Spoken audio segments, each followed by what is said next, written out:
light pollution is probably the most challenging issue facing observing the sky that we have, because most people don't really know what it is. It's just an experience that you're denied, so you can't tell what you're missing. The mission of the observatory is to take people out of their everyday life and put them in a completely different mind space so that they think about bigger thought. As light polluted as our sky is, you can get a lot out of the idea that you can look through a telescope at Jupiter or Saturn or the moon, and you can see it in a way that you could never have imagined before, and that transcends seeing it as a picture.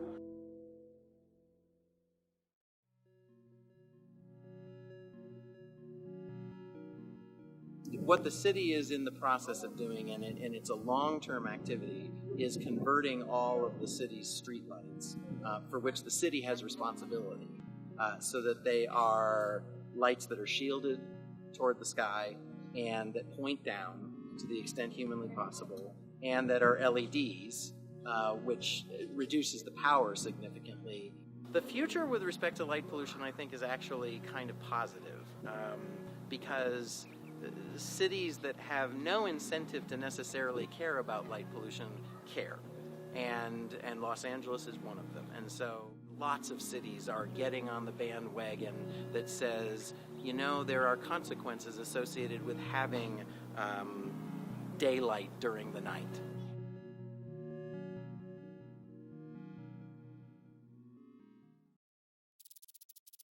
There are things we can do. One could put in the right kind of lights or sensors and things to turn them off when they're not needed. Shielding lights is important, but for somebody to do that, it has to be worthwhile to them.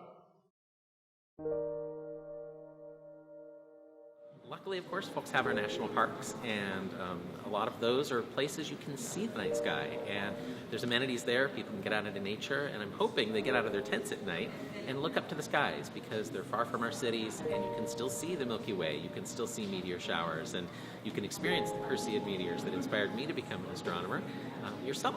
You just bring out a sleeping bag and maybe a cot or a lounge chair, lay down, and take in the night sky.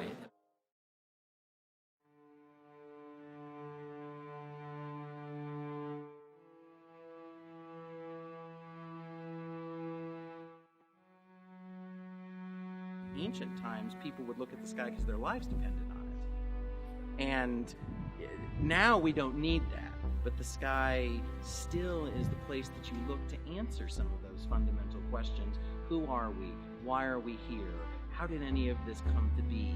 Even in the vastness of the universe that we now know exists, there is a place for us, and we live in one of the most exciting times where we can actually understand that place. Those of us who are concerned about it, getting masses of people to a dark sky is the only way we can make people aware of it. And then hopefully they'll fight then to preserve it.